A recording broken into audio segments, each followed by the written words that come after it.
Okay guys, we're currently at Spooky Empire right now. We're about to go into the Mind of Danny Elfman. It's going to be an hour-long panel. He's going to talk about everything from Dark Universe to drama with Tim Burton to drama with Disney. There's so much. We just finished the panel, so let me tell you, it's good. There's a lot of juicy stuff within it, so let the panel begin. Spooky Empire, it is my absolute privilege to bring to the stage the one and only Danny Elfman!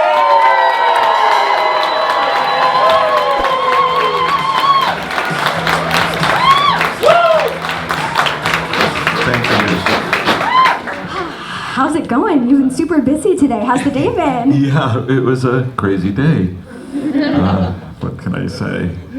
It's, things go really fast. Cool. Well, thank you so much for being here, especially here in Orlando. Yeah. And I feel like it's only appropriate to start by asking about Dark Universe, which I know you Because I felt like I was just here in Orlando, and it's crazy. It's like I told my family, "You're heading out over. Where are you going? Orlando. You were just in Orlando." Yeah, I know. Coincidence. But Dark Universe was great, you know, because I spent about 2 years on that project, and it was really well. I worked on a couple of rides. I did a ride for Disneyland Hong Kong and Disneyland Shanghai. And so watching them go from the ground up is always really exciting, but never anything as extensive as an entire park, you know, with music for all these different areas. So fortunately, they were a great team to work with. And so watching it go from drawings to renderings to 3D renderings to actually getting pictures of them on the building site was really a treat. Was there any difference, or is there any difference in composing for like a movie or a TV show versus for something at a theme park? Well, yes and no. I mean, because you're still composing music for a character or a situation or whatever it is, but rather than having a beginning and an end, you're creating loops. Usually, for a lot of for the rides, they had beginnings and ends, but most of the things, you know, you have to write it in a way that somewhere you can get it just to go back to the top, because it's going to be playing continuously. So other than that, it's not really that different. Do you remember like the time when maybe you realized in particular that you had a special kind of fingerprint, and like how would you describe the Danny Elfman sound? Well, I don't know. I mean, the thing that always makes me happiest is when there's end credits and my name comes up and people go, "Oh, that didn't sound like Danny," and that's my greatest compliment. But I don't know. You know, obviously I've done a lot of very quirky films, so you know people identify me with a quirky sound, but I like to think that I can write for many genres. I tried to model myself after a composer named Bernard Herrmann and a more contemporary composer named Jerry Goldsmith, and what I loved about them is they could write for any genre. You know, Bernard Herrmann, I grew up as a kid listening to the scores he did for the science fiction movies that I loved. Jason and the Argonauts and the Seventh Voyage of Sinbad. These movies with stop motion animation by Ray Harryhausen, and so I eagerly awaited the next collaboration of Harryhausen's animation and Bernard Herrmann's music, and so that's how I thought of Bernard Herrmann. And then as I got older and became kind of a film buff, I thought, oh, he did Citizen Kane. Oh, he did these incredible group of Alfred Hitchcock movies. So, and he could write a very romantic score, and he could write, you know, a Ghost and Mrs. Muir. He could write a kind of a comic score. And so that's what stuck in my head, is the ability to go from one thing to another. And I think that's what attracted me to film scoring. I used to get frustrated in the band because, you know, I had to write kind of not the same thing, but you're expected to do something that satisfies your audience. And as a composer, you're not. And that was a great freedom for me, that I could follow a really big bombastic movie with something that's very romantic, with something that's very dark, with something that's very silly, and something that sometimes it's really a big score and sometimes it's just a half dozen instruments. So I loved that ability to ping pong up and back all around. Well, with all the ping ponging, do you ever put in like any Easter eggs that only maybe you would know about or your diehard fans would know about in your music?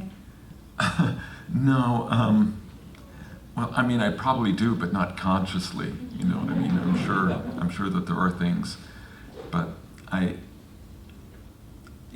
Easter egg really is kind of preparing you for the next round of something, like the next installment. So in a music sense, that'd be kind of hard to do, because first off, you never know if you're ever going to do that again.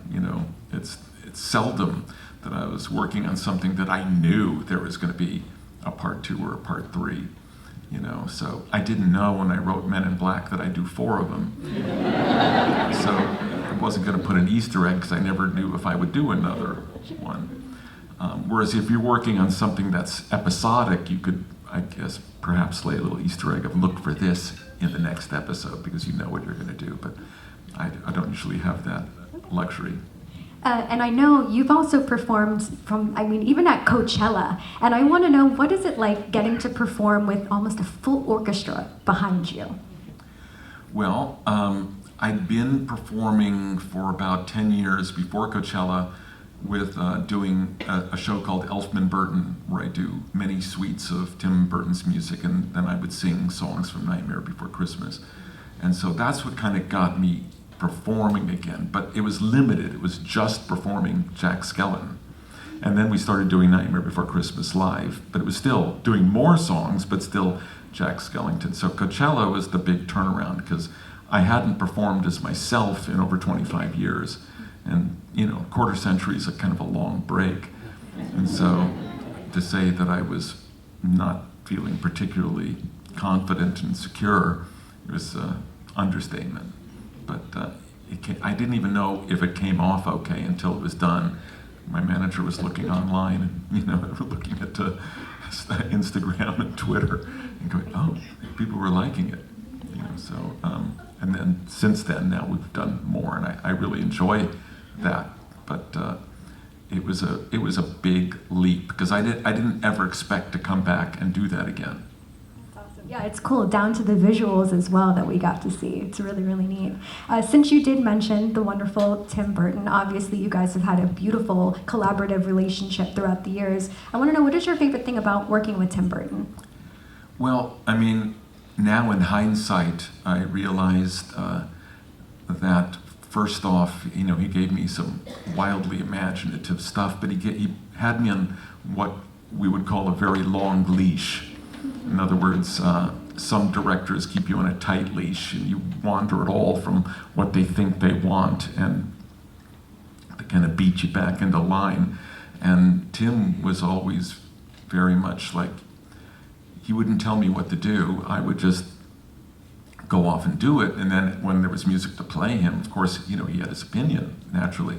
But it was a very long leash. He let me wander. For example, when I wrote the theme to Edward Scissorhands, I was like, oh, Tim's going to hate this. Because it sounds kind of like Eastern European. And in fact, it sounds like, almost like Eastern Europe people. Some directors would listen and go, he's not an Eastern European Jew. So why are you writing what sounds like a Jewish, Eastern European, Lithuanian theme or somewhere, from Hungary? And it was. And I'm not, I was aware of that too. And so when I played it for him, I was hoping he would go, not make that kind of comment, that literal comment, because unfortunately he doesn't think that way. He thinks just strictly how he feels about something, not like, is this the right type of music from the right type of genre, from the right type of place or background that would, first off, what kind of background would you have for a created creature that has no genetic information whatsoever? But the point is that some directors would have kind of criticized me for that, and Tim didn't, and I really appreciate that quality of Tim, that if he feels it, he goes with it, whether it makes any logical sense or not. Also, I kind of had 2 themes for Edward, and no themes for anybody else in the story. And that was just happened that way. And again, some directors will go, well, you need this and that. And I just felt like, no, these 2 themes are covering the 2 sides of his personality, this kind of magical thing, and this sad side to him. And so he fell right into that. And now in hindsight, I realize how rare that is. You know, now that I've done about 110 films, I look back and I go, that was just a real gift that I was able to have that leeway to do what I was feeling. So would you say, writing for Edward Scissorhands, would you say that was one of your biggest creative risks that you've taken, or what would you say is... No, everything I did back then was a risk, because I didn't know what the fuck I was doing. So I wasn't thinking about risks at that point. I was just thinking about learning how to do it better.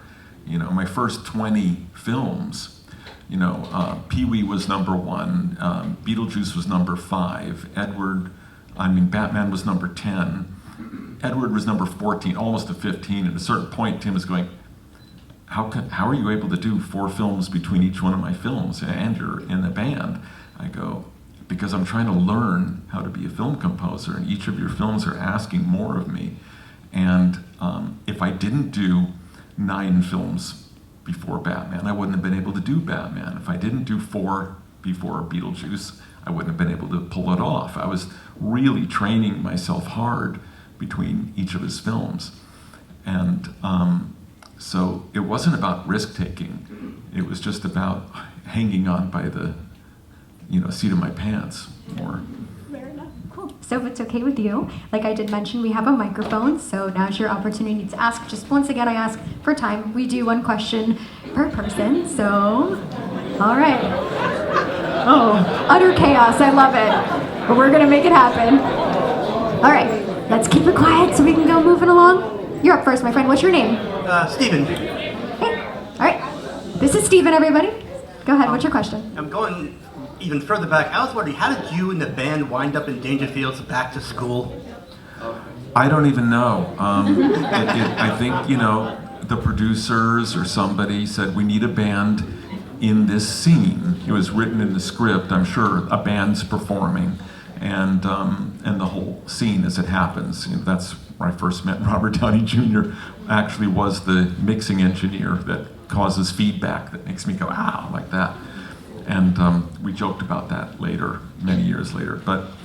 And at that moment, somebody in the production said, oh, that Oingo Boingo band, they're pretty fun to watch. Let's put them in there. It'll be crazy. So I have no idea how it happened, other than we got the call and we were like, yeah, sure, we'll be in a movie and do one of our songs. Okay, cool, thanks. It was great. It's a great scene too. Thanks. Thank you. Hey, what's your name? Hi, my name's Arena. Thank you. Is there any piece of music that we might be really familiar with that originally sounded completely different, either from your own input and taking a different direction, or input from a director? Yeah, I mean, a lot of scores, sometimes I'm lucky and I hit it right off the bat. First idea becomes the one, but more often than that, it's not. So, like, Big Fish is a score that I'm very fond of, but it was a real journey to get there. I wrote a lot of ideas. There was nothing obvious of what type of tone. It was such a weird tone and this emotional undercurrent. So it was really like what we ended up with was not my first idea at all. A more extreme example of that was the movie Milk that I wrote for Gus Van Sant, because Gus's first idea was that Harvey Milk loved opera, so the score should be operatic.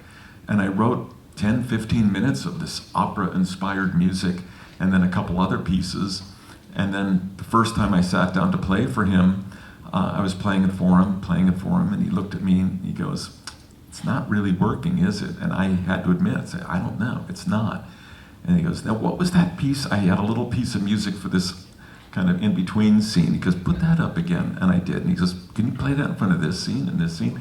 And this little kind of one-off piece ended up becoming the main theme of the movie.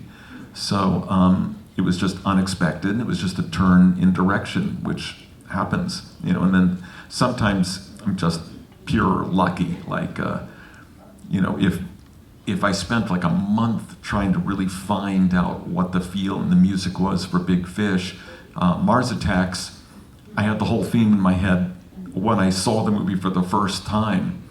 And, it was like a black and white animatic of the flying saucers, and I heard the whole theme, and I had to stop and run out of the screening room and just make a bunch of notes out in the lobby, and that became the main theme to the movie. So, sometimes it's like bingo like that, and sometimes it's really an uphill struggle, and then you find it, and then you go, ah, thank God. Thank you. Big Fish turned out wonderful. Thank you. Hey, what's your name? Hello, Mr. Elfman. My name is Sean. I hope you enjoyed the chocolate-covered Oreos I gave you earlier. Well, I will enjoy them. I haven't had a chance to enjoy them yet, but I intend to. Thank you. So my question for you is, I have a copy of your Dead Man's Party musical score, and it's written in G-flat major, E-flat minor. I was just wondering why you chose to write it in that key. Oh, you mean the song? Yeah. Not the musical score. You mean the song? The song, yeah. The Oingo Boingo song. The Oingo Boingo song, sorry. Well, I don't know what key it says it's in. I never wrote it in. I never think about what key I'm in ever, and especially if I'm writing a song.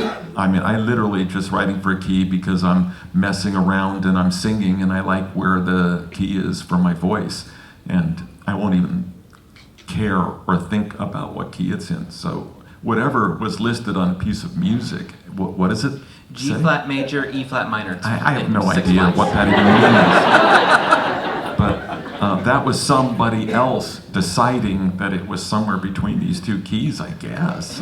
I couldn't even begin to tell you. Because when you're in a band, nobody's thinking about that. You come in, I'd come in with a guitar and a little cassette with a demo, and I'd just be playing the piece and singing it.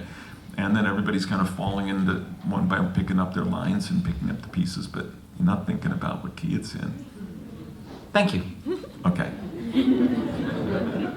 Hey, what's your name? Hello. Hi. Batman Forever. Aesthetically, I believe that it would have been the perfect film for a Oingo Boingo soundtrack. Do you agree with this? Batman Forever? Yes. The one with frickin' Jim Carrey, Riddler, all that, I actually don't know. Spandex?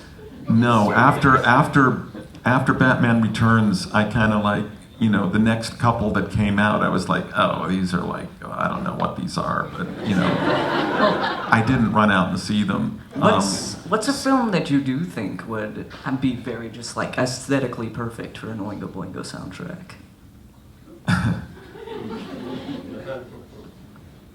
I don't think there is a film. It would have to be a pretty silly film. That's why I picked Batman Forever. Okay, well, now I have to go back and see Batman Forever, and then I'll tell you if Oingo Boingo could have done the score. But it's an interesting concept, but I've never thought about that. Thank you. Fantastic, thank you. You're welcome. Come on down. Hi. What's up, James? Hi. Okay, so we heard a little bit about your musical influences from when you first got started. Who is a new artist or somebody current who inspires you now? Artists that inspire me now. You're talking about music, songs, film? Anything that's current?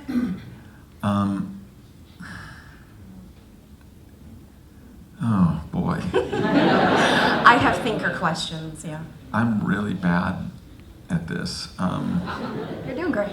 I'd have to go look at my Spotify and get back to you. I tend to get into I have a really bad habit of I'll listen to obsessively to certain bands and certain things for a long time, and then I'm not aware of what's out there. And then every 5 years, I'll catch up and I'll hear a bunch of new stuff to go, wow, that's really good. But who's inspiring me right now? I'm working in so many genres, it's hard to say, because right now I'm on a film score, but I'm also on a classical commission. So I'm listening to a lot of classical music, and so There's not a lot of current classical, yeah. No, there's not a lot of current classical. And so my brain is pretty mixed up on influences right now, so somewhere between Prokofiev, Oh, wow. and Nine Inch Nails, and Bernard Herrmann, and Jerry Goldsmith, and you know, there's a lot of influences out there that are all jumbled together. Thank you. Thanks, Steve. Wouldn't you like to hear something between Shostakovich and Nine Inch Nails? That's the I new would. classic. Yeah. You know. Hi. My question is, which one of the films that you've done would you like to be seen adapted into a Broadway show?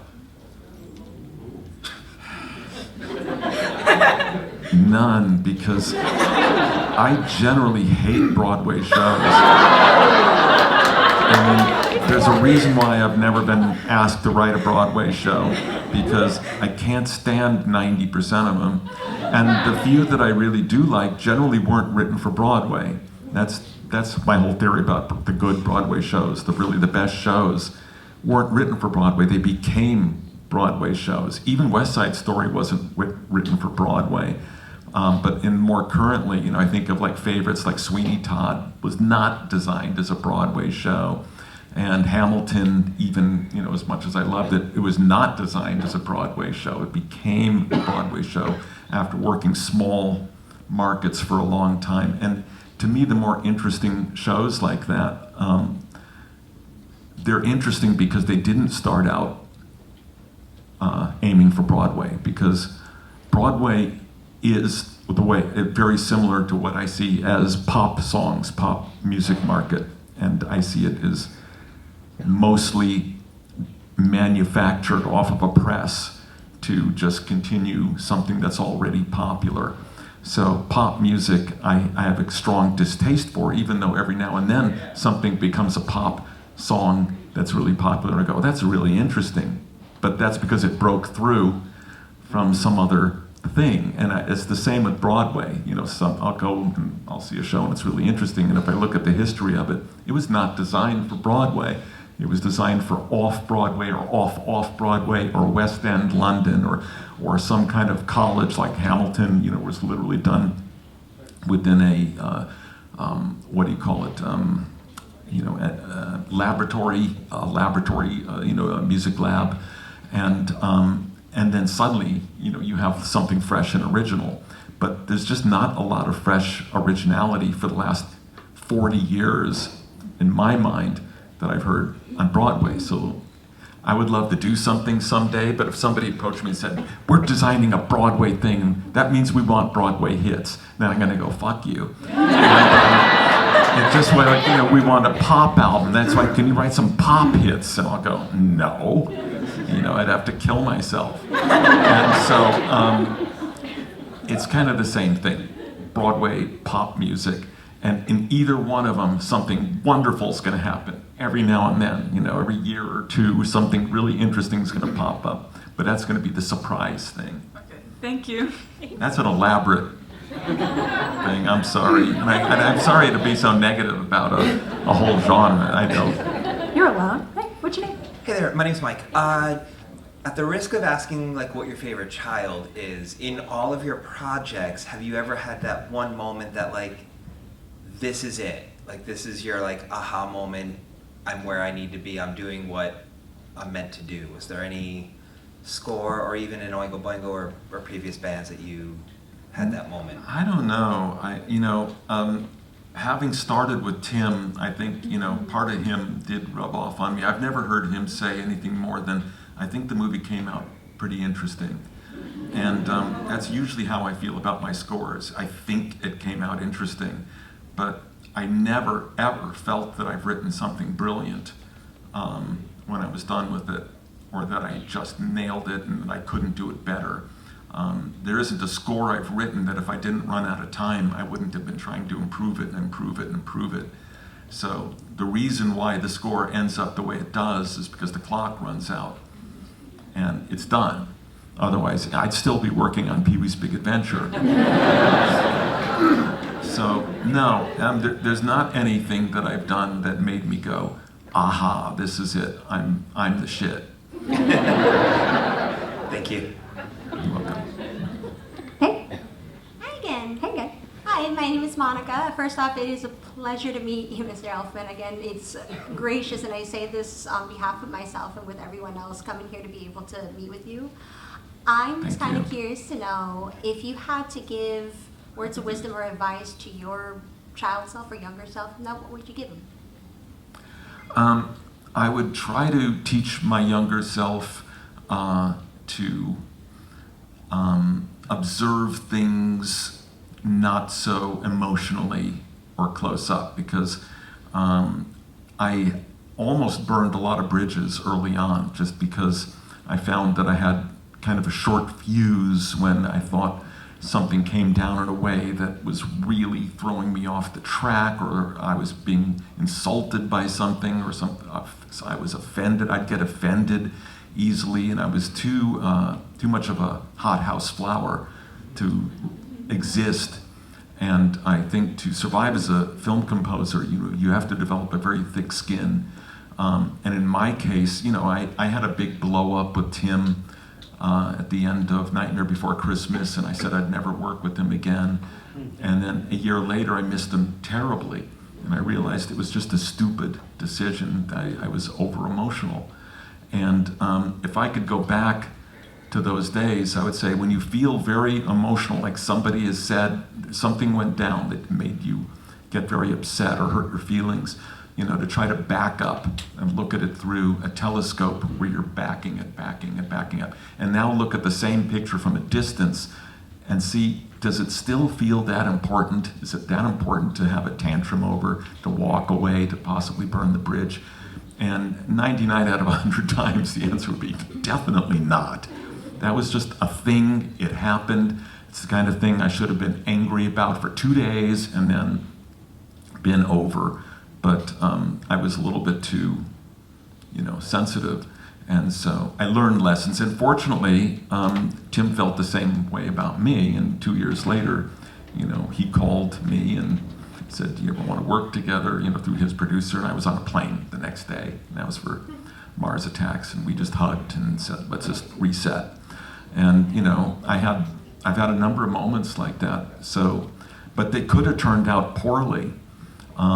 And I used to joke with Tim, for example, that Bernard Herrmann and Alfred Hitchcock, which I thought was the most fertile composer-director relationship ever, they had a blow-up over the movie Torn Curtain, and they never spoke again, and he never did another score again. And I thought, what a tragedy. And I said, if we're not careful, we'll end up like that. And we almost did, but then we didn't.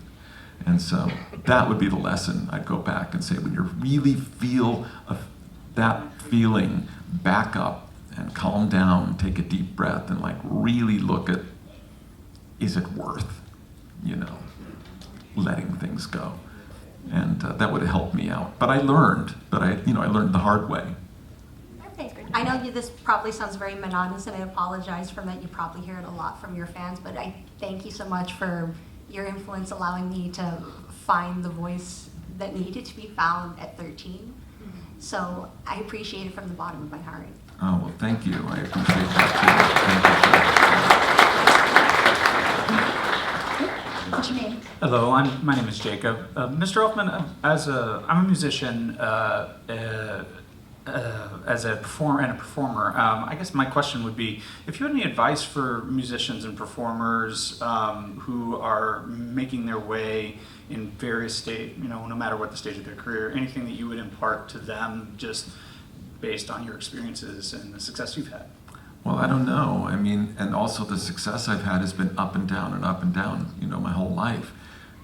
There's been no, I've had lucky breaks, but I've had no easy street for anything. And I would really just say persistence is the most important thing.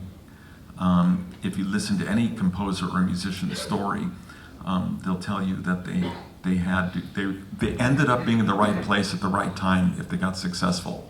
Everybody successful has that story, but what they had to go through to get to that place is different for everybody. And sometimes it's a long, painful process of hanging in there until you get to the right door opening at the right time. So persistence is really, I think, the most important thing. Awesome, thank you. You're welcome. Hey. Hi, my name is Morgan. My question is, growing up, like, your work, everything you've done, like, I would not be the human I am today without you and what you've done. And I'm pretty sure that's probably a lot about the people in this room. Was there a moment... Thank you. So kind of, was there a moment where you looked this direction and went, wow, I'm making a difference? Only to the sense that my first 7, 8, 9, 10 years as a film composer, almost all the composers in Hollywood hated me. And in hindsight, although it really bothered me at the time, and now I look back and go, that's the best thing that could have happened to me. Because I found that I'm really fueled by negative energy. You know, most people like positive energy, but the negative thing, then I dig in and go, I'll show those motherfuckers. And so there was a lot of that back then when I started out. You know, after I wrote Beetlejuice, my agent was at a table full of composers at an award ceremony where I got an award, and they were all grumbling themselves, like, well, Elfman didn't write oompa, oompa, oompa, oompa. You know, he's not the first guy who wrote oompa. And then when he told me that, I go, yeah, but all those motherfuckers are going to be imitating me in the next 2 years on some score that they're doing, and fuck them anyhow. And so that would fuel me on, because, you know, it's just a nasty thing to say about a composer. That would be like saying John Williams didn't write bum, bum, bum, bum. He didn't write 2 notes, half notes going up and down. What's the big deal? He didn't write that. He didn't invent that. Well, the fact is, he did. When he was revolving around a shark, he thought of it. And anybody else can go later, oh, that's so simple. He didn't invent that. That's the easiest thing in the world. Yeah, asshole, but you didn't do it. He did. He did it in the right way at the right time, and then every time you're out, you know, and your director's got something coming at you in the water, they're gonna, could you do something like boom, boom, boom, boom, you know? And so, you know, it's like sometimes it's just coming across a certain field. And so after Pee-wee's Big Adventure and Beetlejuice and Edward Scissorhands, you know, I started realizing that even though people hated me, I was hearing myself done a lot in a lot of other scores, and so there was a certain satisfaction in, yeah, they may hate me, but their directors are forcing them to do me. And I know it drives them crazy. And then after about a decade, that kind of disappeared, but you know, everybody thought in the beginning that I didn't write my own music, and you know, it really bothered me because I was working so hard at it, like really, really hard. And my attitude was like, you don't have to like what I do, but give me credit for doing the work, because I definitely do the work, even if you don't like it. But in the end, it worked out perfectly. And I mean, the exception, by the way, was the old composers were really kind to me. It was all the composers my age hated me because I came from a rock band, and that was just considered, you just don't come from a rock band. And I admitted in an interview that I was untrained. I never went to music school. And then that was like my death knell. It's like, you can't not go to music school and do what you're doing. But at the same time, Jerry Goldsmith was kind to me. He would write me little notes. After Batman came out, when the Oscar nominations, I got this funny telegram. It says, "You was robbed." And I says, "Hank." And I call my agent, I go, "Who the hell is Hank?" And he goes, "That's Henry Mancini." And I thought, that's the kindest thing anybody had ever said to me at that point. And then when I met Elmer Bernstein in a seminar, we really bonded. So the weird thing is that the older guys were secure enough that I didn't threaten them. And they were actually, you know, like Henry Mancini, what a kind thing to say to, you know, a young composer struggling up.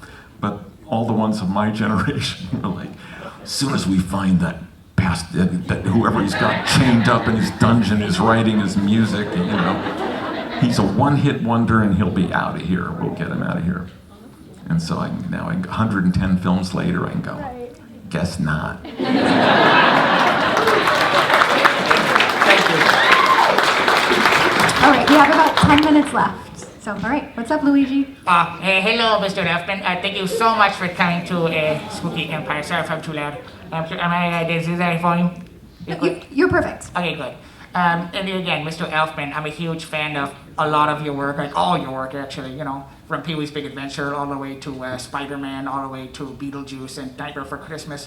Do you have a favorite day of your career, or of your life, or any aspect of your life in particular? A favorite what? A favorite day of your life or career, whichever, if you have a favorite. I don't have a favorite day, but I have to say one of the most, one of the best things, you know, when anybody who's worked on many films, you at a certain point you realize most films fail, and sometimes the films that you work super hard on, you know, that are out for 10 minutes, you know, you work just as hard as the one that became a big hit that everybody knows, and there's a lot of, that's just the nature of movies. And so up until Nightmare Before Christmas, everything I'd worked on was about, 3 months. That would be normal to work on a movie. Nightmare Before Christmas I worked on for 2 years. And so it came out and it wasn't understood. And I did a press junket before it came out, and the press really didn't like it.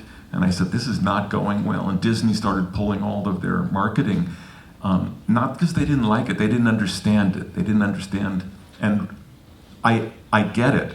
They didn't have a way to comprehend what it was. You know, this was not The Little Mermaid. And when they previewed it for kids, and kids hated it, because a bunch of kids were expecting The Little Mermaid, and they got Nightmare Before Christmas done unfinished, you know. And so I remember them all saying, oh, kids hate it. And I knew that wasn't true, but this one preview went terribly, and it wasn't until a decade later when I was in Japan with Tim Burton for the opening of Charlie and the Chocolate Factory, and there was Nightmare Before Christmas merchandise everywhere, all over Tokyo, and Tim was like, I had never even seen half this stuff, and there was this kind of understanding that it hadn't really died. And then Disney, I don't know whether he went to Disney or whether they just picked up on the fact that, we understand this now. And they started re-releasing it and putting all this marketing energy into it, which most studios wouldn't do. They'd go, that ship has sailed. And then decades later, to have it be so popular with kids is my greatest pleasure. So, like, the greatest surprise of everything, if I could have had a wish of one film that I worked on really hard that didn't do well when it came out and wished for it to have a second life, it would have been that one. And it did. And second lives are very rare in films. Wizard of Oz is the most famous, didn't do that well and became famous later. There are films like Donnie Darko and others that kind of become cult popularity after the fact and kind of get a second life. But it's extraordinarily rare. So the fact that one did is the great surprise and the great pleasure to me. So it's not like a day, but it's a thing that made me most happy in terms of, like, if I could wish for something and the wish happened. And my greatest joy is when people are always sending me, like, little videos of their kids singing songs, and I go, I always knew that, kids. I wrote it thinking of kids, and when all the press was going, kids are gonna hate this movie, I came out to Orlando, Florida for the press junket that before Epic, for Universal, the last time I was here was for the press junket for Nightmare Before Christmas. And it was 2 days of doing about 200 interviews, and every interview was like 2 minutes long, and they were all exactly the same. So kids hate it. Who's the movie for? No, kids, it's too scary for kids, right? No. Are they scared of Halloween? No, they love Halloween. Well, then the movie's not too scary. Well, no. We hear that Santa Claus gets tortured. And I go, he's not tortured, he's inconvenienced. And he's not even that angry about it afterwards. He's okay with it. So, that was a very depressing time because it just looked like nobody got this thing and everybody's convinced that kids hated it. So now when I go and perform, Nightmare Before Christmas at the Hollywood Bowl, of course I never expected that I would sing this stuff live. Leastwise, when they said, well, we're going to go to the Hollywood Bowl, I was like, no, how about a little 500-seat theater? And then I look out there and everybody's got their kids. It's like, that was like my great joy, because it just felt like, yes. Thank you so much.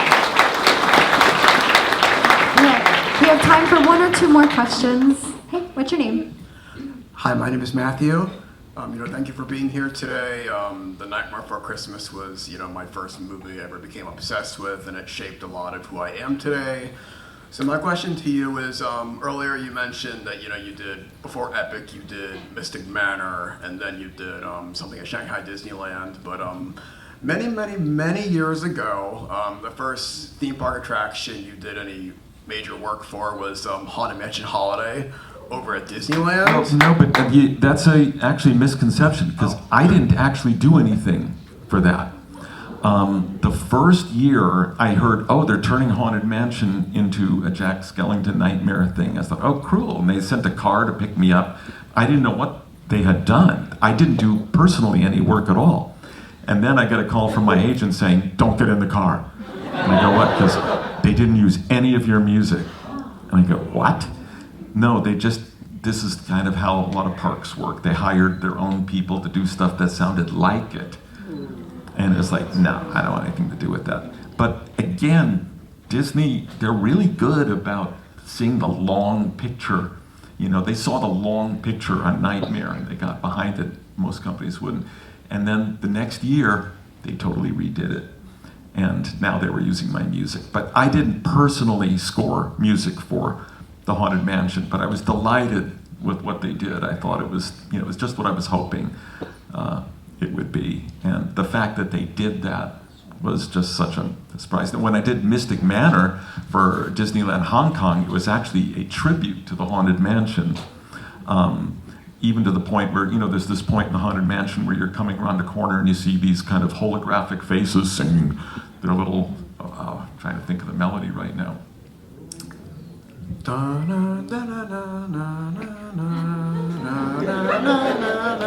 And they're singing like that, and I had to do a tribute to that in Mystic Manor with these three coats of armor that are singing with faces, and I made it so they were singing in unison, in harmony, just like these holograph faces in Haunted Mansion, because the whole thing was kind of a tribute to the Haunted Mansion. The difference is in that Chinese culture, you don't have ghosts the same way in Western culture. Ghosts are more like ancestors that are revered as opposed to like scary, kind of a thing. So they made it a wicked, a crazy spirit taking over rather than ghosts. But it was still my tribute to Haunted Mansion, very much so.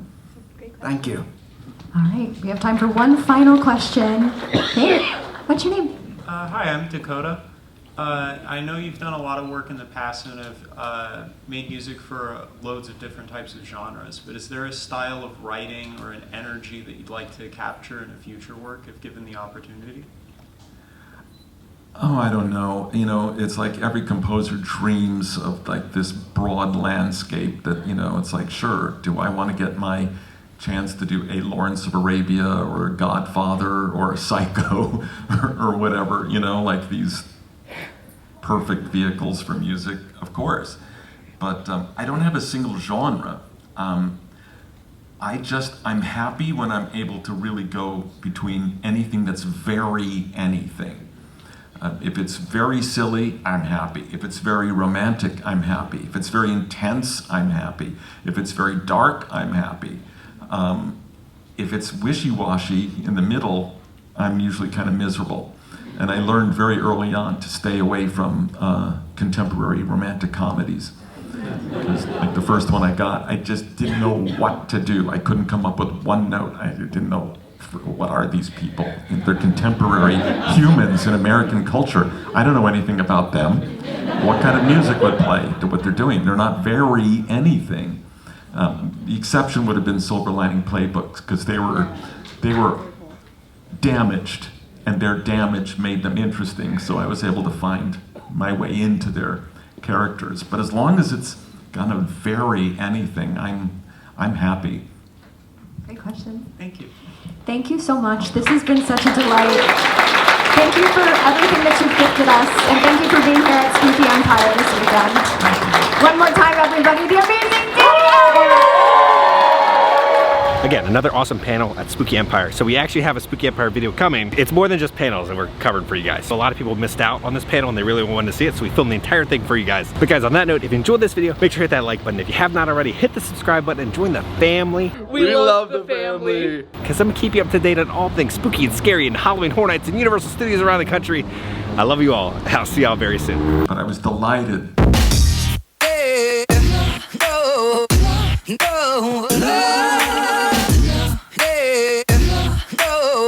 Written in the script, I'm sure, performing.